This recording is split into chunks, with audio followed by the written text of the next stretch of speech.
Anyway, here's the deal. I'm like 100 episodes in, and well, I mean, I have a map here. I'm broke it out into seasons here. Season 1, 2, 3, 4, 5, and 6. I think I just finished season 7. I did. Tennessee, North Carolina, and South Carolina. And I have some notes here. I'm not going to read off of a script. I just do have a few bullet points of things I want to cover. I tell you what you can't see, in fact, I should probably video it, is the setup I have here. I thought it was going to be simple. I thought I was going to set up one camera and just talk to it, and it turned into a project. We'll talk about that as I get deeper into this. Again, what's probably going to be an epically long video. So 60 years old. I turned 60 2 years ago. And that was a number that just kind of like hit me like a ton of bricks for a few reasons. One, I mean, the realization that you have less runway in front of you every decade that comes up, but also the fact that my dad died when he was 60. And I talked about that several times on this trip, on this year, some previous episodes, but I wanted to do something different with my life. And I think awareness is where it started. I read this book here, Alcohol Explained, and it was enough for me to read this book here, the continuation. Understand why you drink and how to stop, and then tools for a stronger sobriety. And I never really thought I had a super... Well, first of all, I didn't want to go down this road. I just wanted to kind of casually mention it. But let's just say that when you hit 60, at least for me, kind of the math changes. And one drink that turned into 3 would ruin me for an entire next day. And I just want to say that had I tried to do this without completely giving up alcohol, I don't think I would have finished this project, because it was a pretty aggressive project to visit all 50 states in 1 year. And I just want to acknowledge that at the beginning of this. I'm not going to mention it again, but it was one of the tools I used to excel in this and to finish it. Another reason I started this, other than just wanting to do a lot of traveling and have an excuse to go out and photograph things and create YouTube videos and create stories, I just kind of wanted to do something that I would remember, and it would be some sort of a little bit of a legacy project, maybe something I could leave behind. Again, getting back to the age of 60, I can remember when I was out on one of these shows before with the guys, I had this harebrained idea then called 50, what was it? 50 at 50 at 50, something like that. And it was at the age of 50, having 50 different jobs in 50 different states. And 52 weeks a year, that would have given you basically a 2-week vacation. And you're probably wondering, how in the world would you do that? But my question is, how interesting would that be? And what a great idea for a show or a series or something. But anyway, I've always had this numbers thing in my head, which is, again, one of the reasons I came up with another project, which I'll talk about later in this long video. But I just want to set the tone here as we start, before we get back into some of this, lame footage that I have. And I kind of wanted to set the tone here. I hope I lighten up a little bit, and I want to feel like I'm talking to whoever's here that comes here on a regular basis, or that has popped in for the first time and wanted to know a little bit about what I'm doing here, why I'm doing it, and there should be a third reason, but I don't have that on my notes. Anyway, so this will be a quick setup to heading back to the footage. What was I doing? I was just basically in the car. I think I was chatting about something. I'm going to edit out some of the stuff that I talked about. was talking about how expensive the real estate is in Greenville. I was comparing that to West Palm Beach.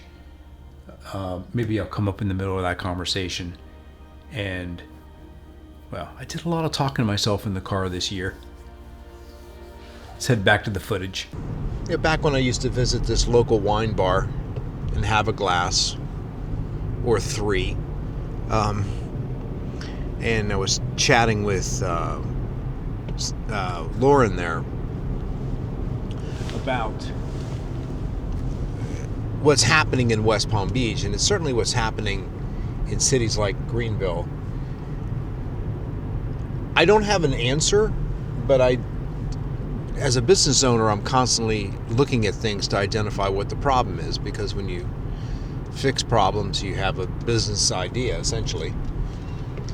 The challenge is that you build all of these places that then become unlivable to the people who need to work in those areas to support those areas. In other words, like at the lodge, I was talking to the server last night, and it's unaffordable for her to live downtown.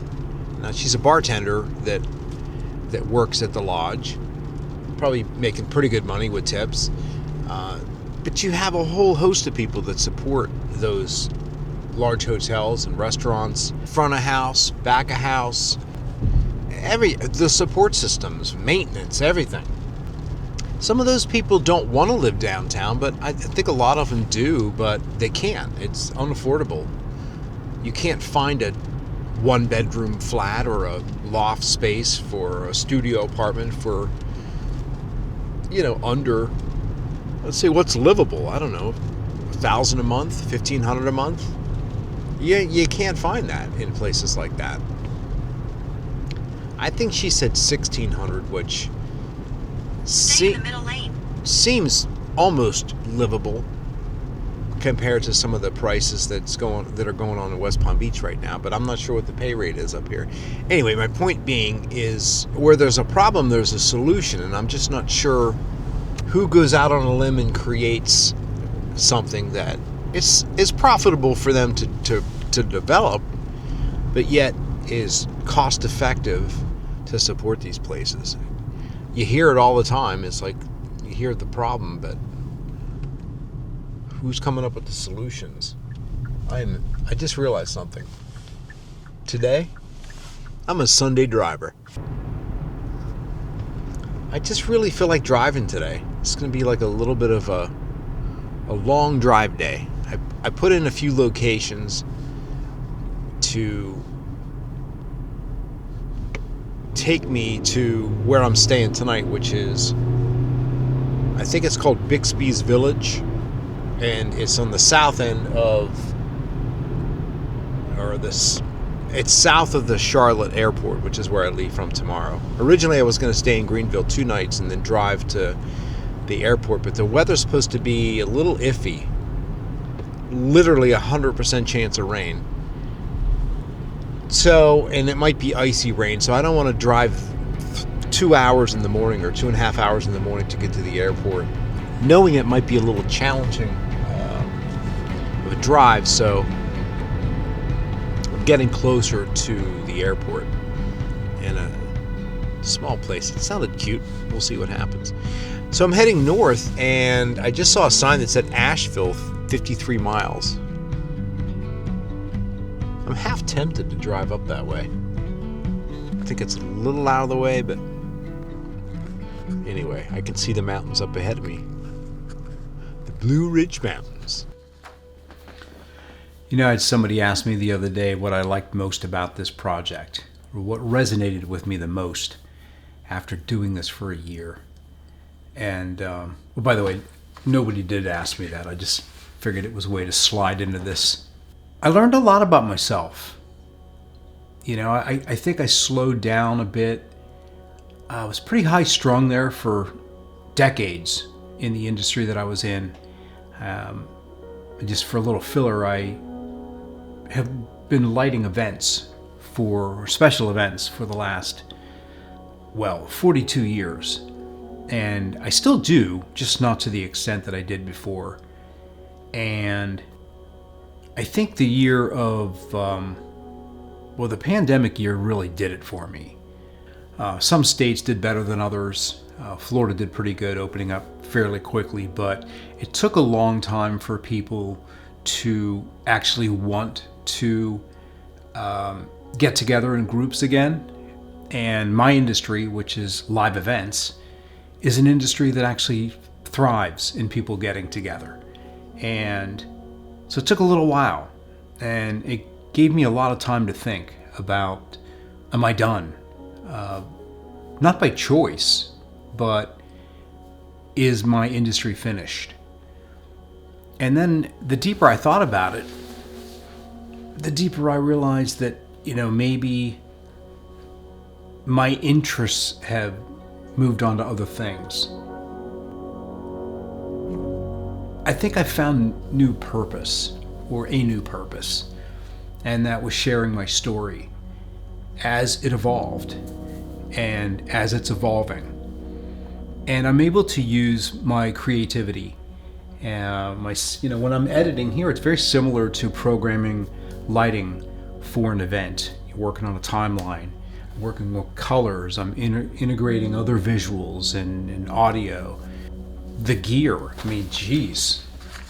By the way, I've been working with audio lately. I realized I was using these microphones a lot to record. I just learned something today. You can actually, on this microphone here, by hitting the power button quickly, it turns on noise cancellation. And the LED turns into like a little yellow glow instead of green. I kind of enjoy all the gadgetry. I really do. Testing out new stuff. This is the DJI Osmo Pocket 3. I recorded a lot of stuff with this. It's got a little gimbal right here. Very small. You could be walking around vlogging with this thing. People don't really look at you like you're too weird. I had these mounted on the car, these action cams. I was using these cameras I'm speaking into. I just bought this the other day. This is another way to record yourself. You can record just as a recorder. Is it recording now? This is new. I don't even know how to turn it off. So my bullet point was audio is important. And then I went off on that tangent. Anyway, let me just back up a minute. And then I made a point here. I wanted to talk about my blog and a couple things I've been doing. I broke it up into 3 parts. One was planning, one was research, and then one was documenting. And then obviously the video stuff is the documenting phase. I can't possibly read all of this, but I'll read some of it. What I do is I drop the transcript from the YouTube video into Claude, and Claude helps me create a blog post, which I've been uploading to the site, and I think it's every 2 days a new one goes live. And I've kind of trained Claude to replicate my voice or how I want to be heard. Writing is something that's never come easy to me. So again, one of the things that I really liked about this project this year is I've been able to creatively and I think uniquely maybe use AI to help me get things done. Anyway, based on what I was saying to camera a couple of times, there was a paragraph about my dad. It says, he passed away at 60, the same age I turned this year, which is the age I started 50 at 60, which is not a coincidence so much as a reason. I've thought about him a lot this year. I think about what he might have done with the years he didn't get. He'd be in his 80s now. Every morning when I catch myself in the mirror with the hair going in every direction, I think, there he is. And that was one morning I was in Chattanooga and I just had weird bedhead and I decided to record the video. And again, essentially Claude helped me rephrase that, which I think is kind of cool. There was another whole thing. I did a video. This is just a real quick thing. You can read it if you want. I'm not going to read all this. I'll read the first paragraph.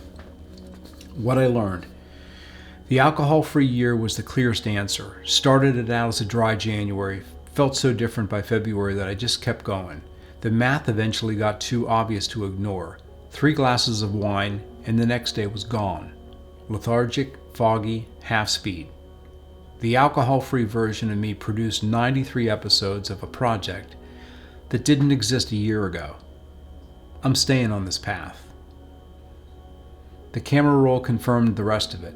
Travel from Washington and Oregon through New England, across the Dakotas, down through the South. A lot of cat pictures, some screenshots of things that didn't matter. The ratio of meaningful to noise was better than I expected, but not as good as it was going to be. And Claude was able to take everything I was talking about and kind of concisely put that into a written blog post. Just like that. Back to the edit.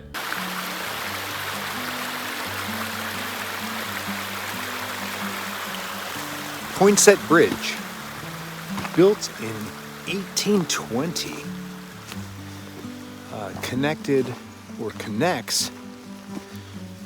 used to connect North Carolina with South Carolina, I think. Probably screwing that up. Let me look at the placard when I get up here.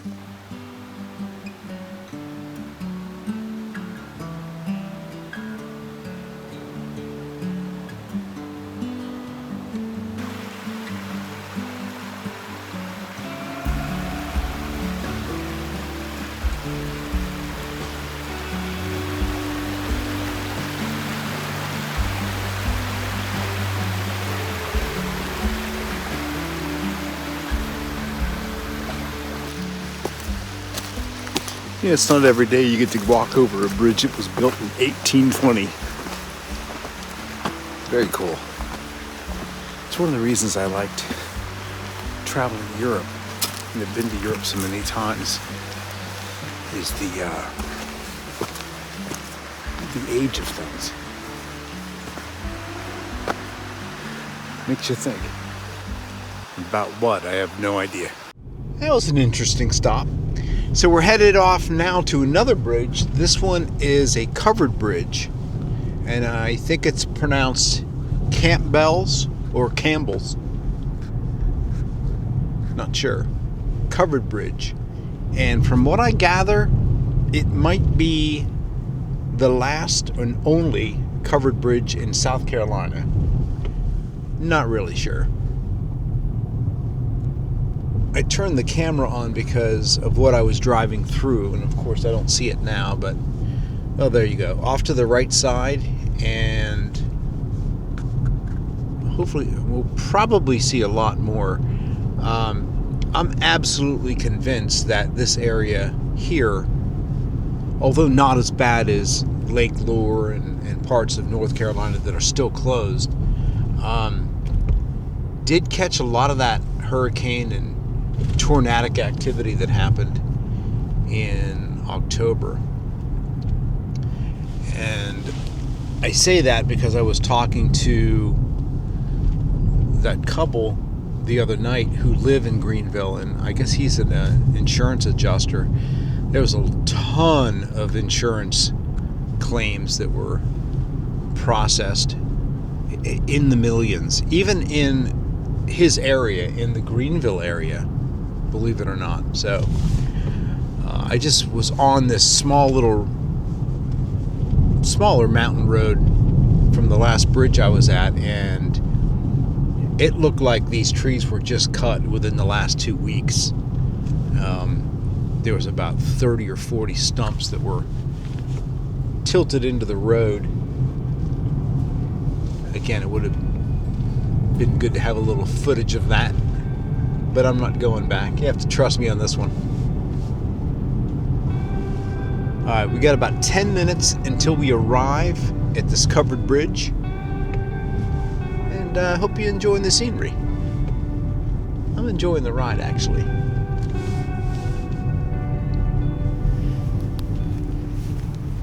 Not often that I get other people in my photos, but it's kind of cool. It gives you a sense of perspective and scale and size.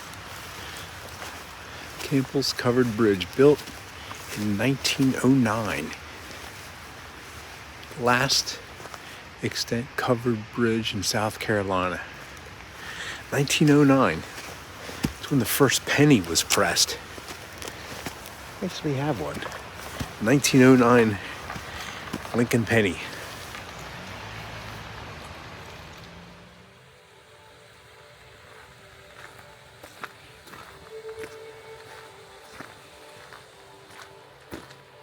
I decided to pop the bird up, have a look around after everybody left the scene. I hate to be that annoying guy buzzing around with his drone, you know? Bzzz. Anyway, I just want to come in here and say that I kind of screwed up the next little 3-camera shoot session. And the air conditioner's on now. Boy, I'm really messing this up.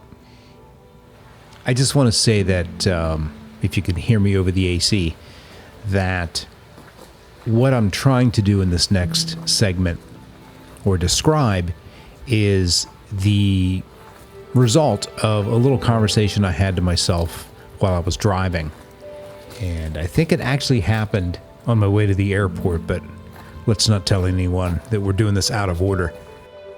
I had some ideas of what I envisioned my ultimate living place to be, as well as another idea I had, and I decided to take those ideas that I recorded to myself and put some visuals to it, and I'm looking forward to putting that together. I've already created the visuals, I just haven't chosen the music or put together the look or the editing for that. By the way, like I said, this is the only covered bridge, as far as I know, in South Carolina. I bet it's pretty in the fall. Of course, I say that all the time.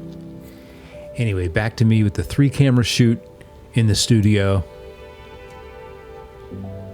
Bumbling my way through this edit.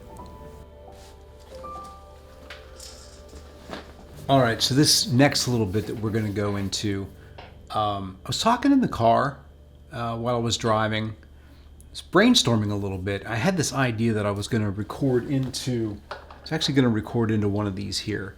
And I'm not going to play you what I did, but it was essentially, I envision creating some AI images to help tell this story of what I consider my optimum place to live.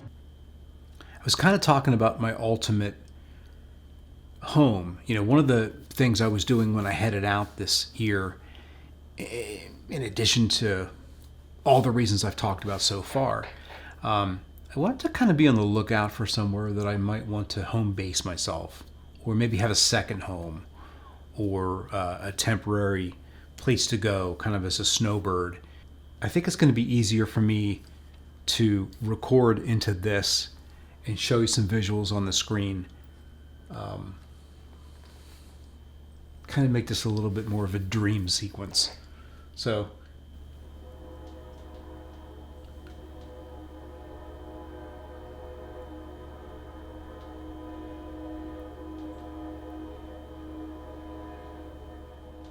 never been interrupted by a train before. Let's have a little fun with this one.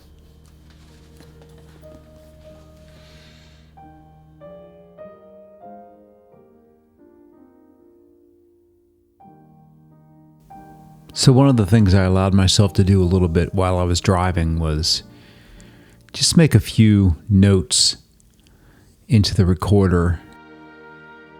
Again, I was dreaming about what my maybe future home could look like.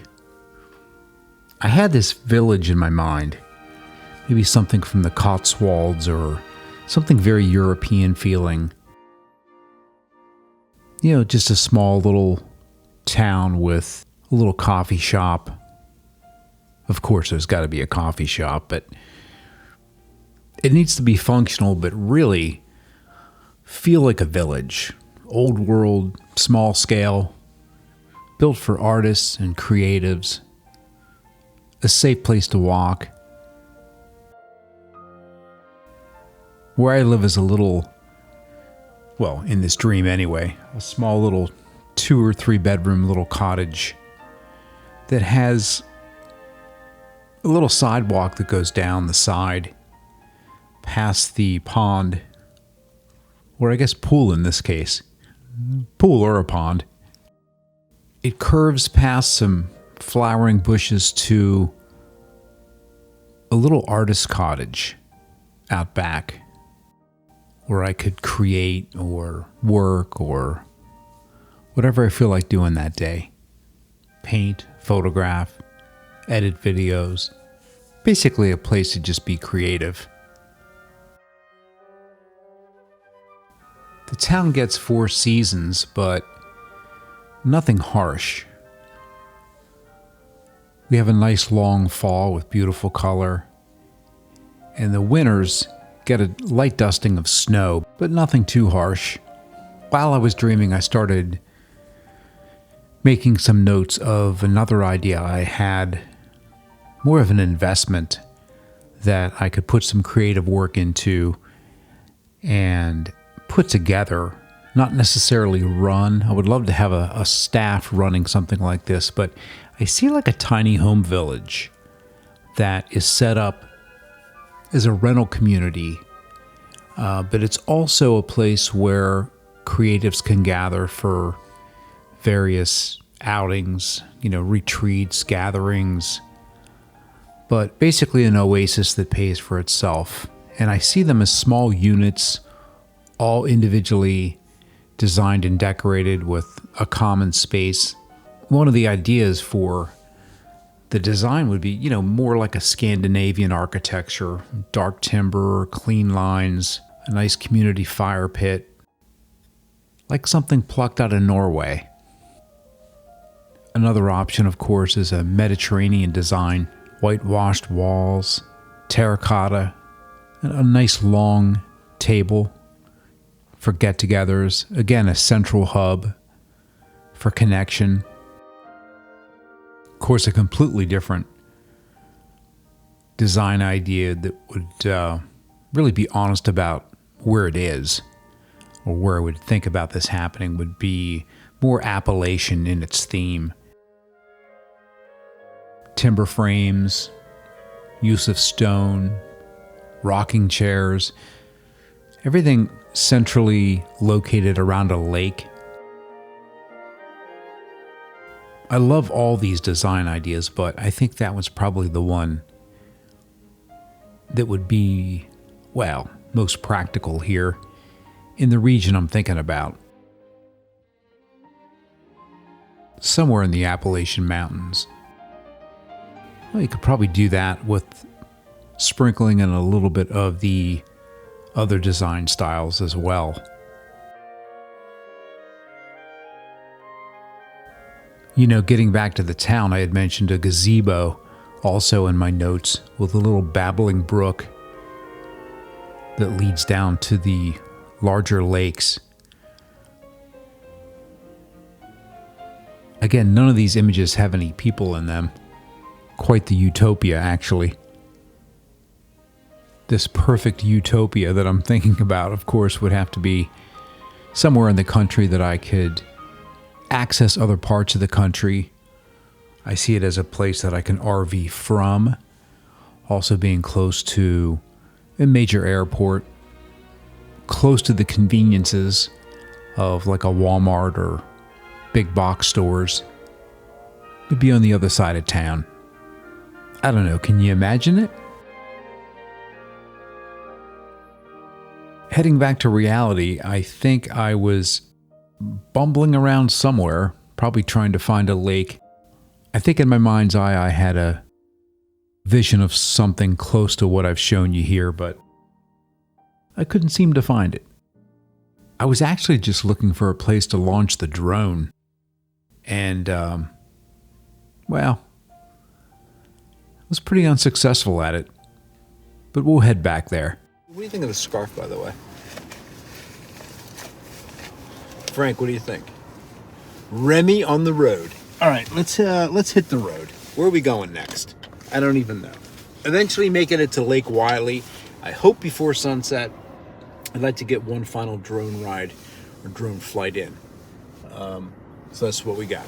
And I made the mistake and had Burger King for a late lunch. Not good. My goal was to come down here and scout the area and, well, not really scout. I was just only had so much time. I really wanted to pop the drone up in the air. Similar to when I go to photograph fall color. When I do fall color, I get that typical shot in mind of the drone being overhead, of the lush, dense ambers, reds and oranges, and that typical winding road through, and then the white car going through, like a car commercial kind of a thing. I've yet to, I know it's a simple thing, but you gotta really just find any road and pull off and pop the drone up in the air. For some reason, I'm always driving around way too fast, and it's usually because somebody's right behind me, like that. The fuck are you going in such a hurry?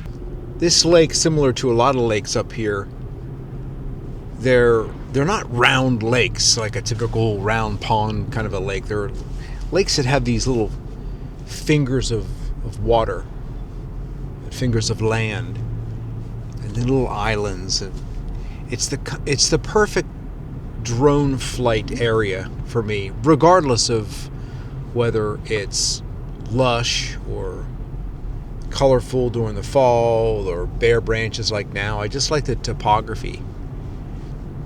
Yeah, I get these email flyers, or you get these flyers in the mail all the time of people selling land up here in Tennessee, North Carolina, South Carolina, and they have these beautiful drone shots of those areas, and that's what I wanted to find, and that's what I thought I was finding. But the challenge is finding a place that you can launch the drone from. Been driving around Lake Wylie trying to find a place, and I pulled into a couple of parks, one of which I couldn't find the water access, and then I went up by another one. I saw like 4 deer on the way in, jumped in front of the car. Apparently where I wanted to go further on down was closed off. Anyway, I was pulling out of there and was kind of slowing down, and a couple of deer crossed in front of me and hit the car. No, just kidding. They're very skitterish. There was one I was walking up to in the park, a little fawn, and it was just too far away to photograph. So I've got nothing, basically. Nothing but me rambling. Gosh, it got dark quick. It gets dark early because it's the winter. 5:30. It's way too dark to fly a drone. All right, let me pay attention now.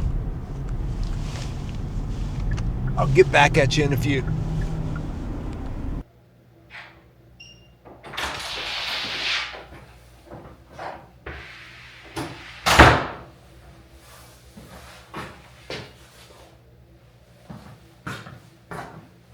How'd you beat me here? Well, that was an extremely lame setup because my luggage is already in the room. I just had to come in and say, wow, the Cambria Hotel. Who knew? Sure, it's fake wallpaper, but still. You know, like I said, I stayed at a Quality Inn because it was all that I could find. That was like under $9,000 a night. High season in New Hampshire, and they didn't even have a restaurant there. So I walked next door to a Cambria because the photo online looked pretty cool. It's a cool lobby, and they had a non-alcoholic beer, and they had some good food, and I was like, I should try them one day. Well, there's a Cambria here, and I was like, well, let me give them a shot. So I'm gonna take a few minutes and photograph here, but I just want to show you from coming in the door what we have. So it's a nice big open. It's got one of these kind of doors for the bathroom.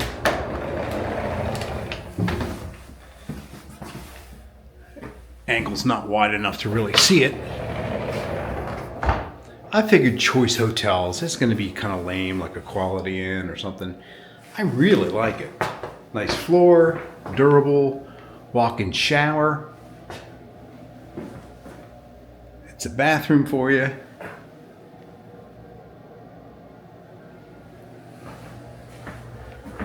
Nice lighting. By the way, a real estate photographer and videographer I'm not. Anyway, what are we doing here? I'm showing you the room. I like to I'm creating a portfolio of some of my images, so I don't know, could be something in my future.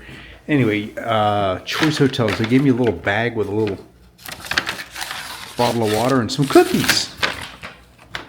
Kind of cool. So back here is like your workstation area. Oh, people are texting me. Oh, they're sending me welcome texts. Oh, my daughter's free. I got to call her.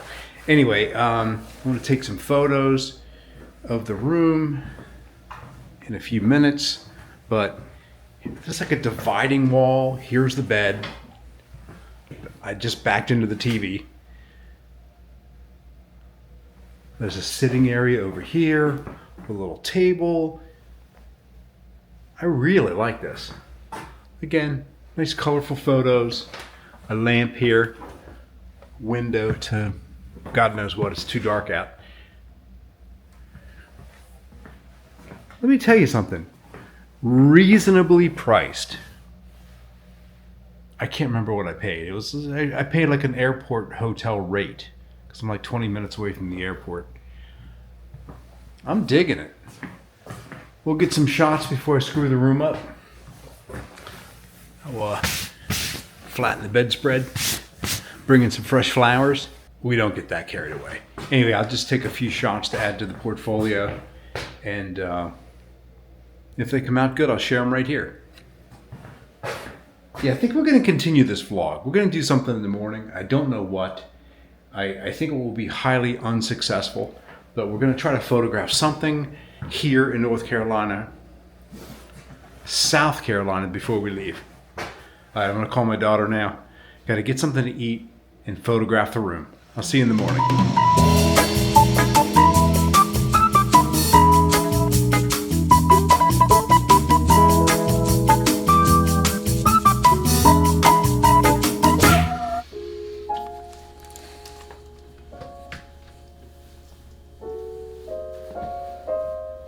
Isn't that cool? There's a next chapter to this project. I'm really excited about it. You know, same gear, different subjects sometimes.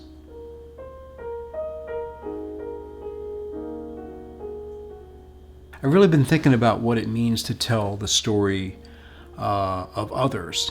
You know, to sit with a stranger in a place that matters to them and actually listen. That's where Chasing Light and Story lives. But it starts with getting these states finished, which hopefully will happen sometime this year. And then my plan is to head to, or start the journey to all 63 national parks. And I'm not giving myself a time constraint, although originally I bought the domain 63 at 63, which if you thought 50 at 60 was ludicrous, that's completely asinine, because my goal is to travel slower. And again, if I'm going to try to interview people or do short little docs on people, it's going to take some time. And I look at this as a lifelong project that begins when I'm 63, which is in a little less than a year. So I'm preparing for that, getting ready for that. Been posting on my site. Again, I'll link to that. I think I've been linking to that in these videos lately if you haven't seen it. Again, I feel like it's a mix between me trying to act natural here in front of camera and cover all the bullet points that I have. So bear with me a second while I scan the notes. Let me just read you these bullet points here. It says 50 at 60 is expanding, not ending. Chasing Light and Story is the next layer. National Parks is a venue for human stories, not just landscape. You started pointing the camera at yourself. Now you're pointing it outwards too. And the last one is the two threads run together, your journey and the stories of others. Again, I want to get to the point where I can turn on the camera, speak to the camera, like there's somebody on the other side and I speak fluently and I don't have to edit myself. And I'm so far away from being able to do that. But I think I'm getting better, maybe. Maybe I've gotten a little bit better. You know, just before I hit record here, I realized something that I think one of the first... Now, if you follow my channel here, you know that I've worked on creating a full-length 40, it was an hour and a half, I think it was, documentary on a guy named Kim Kahana, who's since passed away. He was a stunt performer, and when we did the documentary on him, I think he was 92 years old, and he has an amazing history, and it was an amazing story to tell, and I had a great time putting this thing together. But that's really my only experience of telling the stories of others. And I have a project coming up that I just started working on last night for somebody really special person in my life. Actually, it's my ex-wife. And she is starting a new project, and she needs some promotional video done, a story for a Kickstarter campaign, and the video is only going to probably be 2.5 minutes long, maybe 3. And I was just talking to her today because I did some storyboarding, come up with some ideas, and I realized that it's like the first other story that I'm actively going to be working on, and I'm really excited about it. When I was talking to her today, she was expressing how bad she is on video. I told her, you know, just like it's nothing, just pick up the iPhone, just record something in, record 100 videos and delete 100 videos. And video 101, maybe that's the one that you'll look at and we'll look at together, and maybe 2 or 3 words you say will go into this. Don't be afraid to just kind of record your thoughts. And she's a little reluctant to do that. And her response is, I'm really bad on video. And I guess my response is, so am I. But I want to get better. And it just takes a lot of... you got to put the hours in. And I don't know where I'm going with this because this was nowhere on my script. I just wanted to mention that. I'm very excited about it. I'm excited because it's going to be new for me. I'm going to be working with my ex-wife on a creative project like this. And I think that'll really test us both. You know, we get along really well. She calls me up. I go up to dinner all the time. We spend holidays together. We've been on vacations together. We're going to a race in Canada here in a couple of months. This is going to be uniquely and creatively challenging for both of us to put this together. And again, it's part of the story of what I'm doing here. Wow, I just realized that. I use the word chasing like I'm going after it, and it's right there, it's right in front of me. I don't even have to chase this one, it's right there. I made a note here. Set up me the next morning. So that's what we're doing. The next footage is me at the Hotel Cambria that I was just at. And about to leave. There's a little bit of footage I have for the drive to the airport and then the drive home. And I'll talk a little bit over some of the plane footage, I believe, as we take this thing out. So back to me wherever I am. At the Cambria, I think it was. South Carolina. I hope this isn't too much of a train wreck. This isn't too bad, is it? Back to the edit.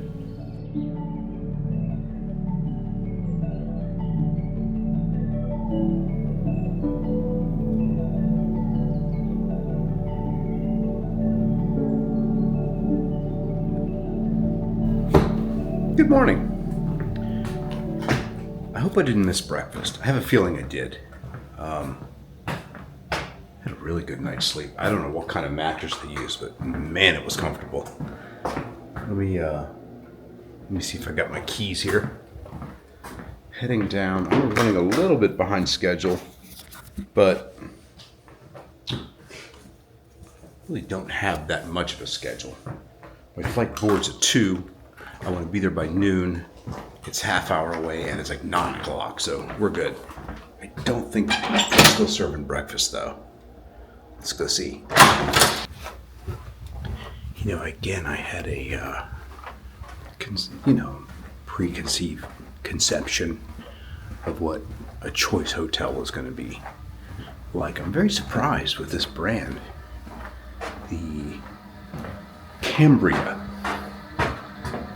Unique layout of the room, very clean, and good food downstairs. Every one of them, the guy was telling me last night, has a bar, restaurant layout like that, with good food and good conversation. Really good conversation with the bartender. He made me a custom mocktail, and he was a character, let's just say that.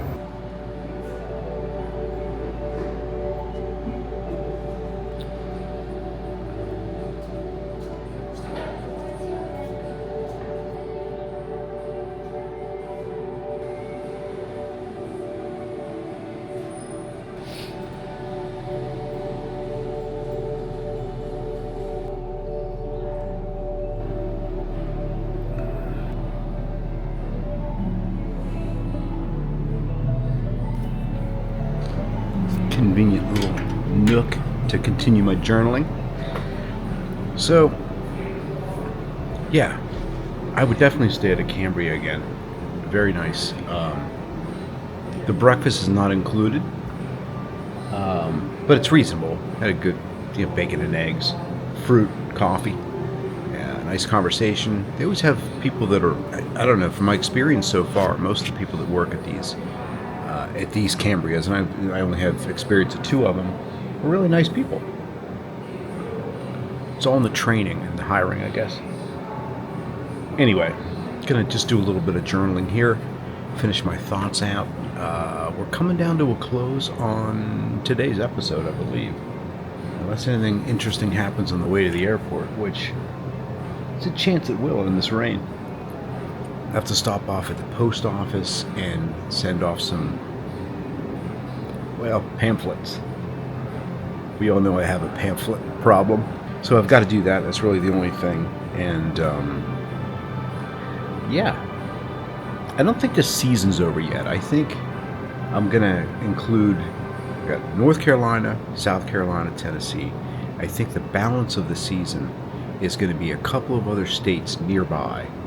I would love to do Louisiana and Arkansas, kind of have that continuous band of states in the season. Maybe it's going to be Missouri and Arkansas, or Arkansas, Kentucky. I don't know. Missouri, Kentucky? I don't know. I don't have a map in front of me. There's some really bad weather right in the middle of the country now with ice, and so I'm not sure what's going to happen. Also, today is Certification Day. Those of you following the news, it's January 6th, and I hope everything goes smooth today, both with that and with my travels. And I'm looking forward to seeing my cat. And thanks for being here. Secretly wishing for a last drone flight on my way to the airport.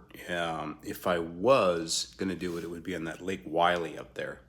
It's a couple of little parks between here and the airport that would have gone to. I might still stop and scout it out maybe for a future trip here.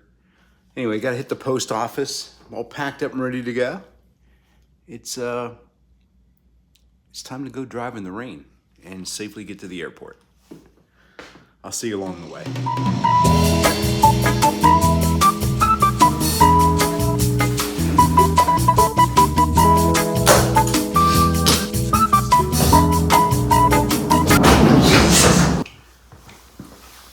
still doing this? All right, so my intention for this wrap up was to be as casual as possible. So that's why I'm sitting here with a cup of coffee and got a little bit of a smirk on my face. And you know what? I need to pause for a thumbnail, by the way. You mind? Let's do that real quick.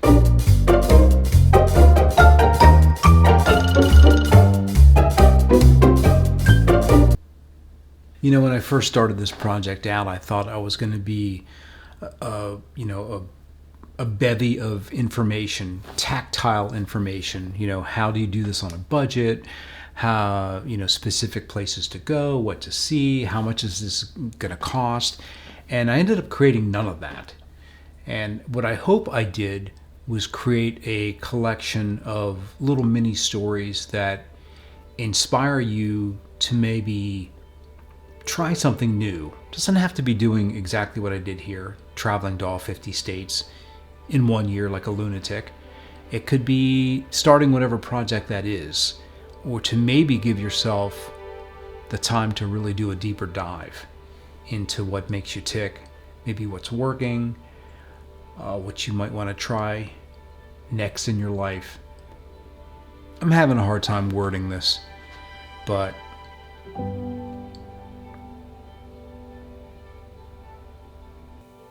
before I set up this, what turned into a 3-camera shoot here in a large production, I had written up on the whiteboard that all I simply wanted to do was talk to camera about why I did this, what does it mean to me, how has it affected me, and then finally, how could I inspire, or am I inspiring the viewer to not necessarily do something like this, but to take the time to reflect on their own lives.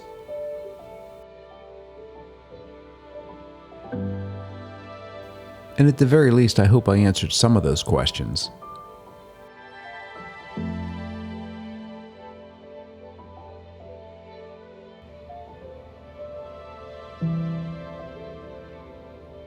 Anyway, we're heading back home and had a nice flight. But I was really looking forward to seeing the cat. And I think she was looking forward to seeing me too.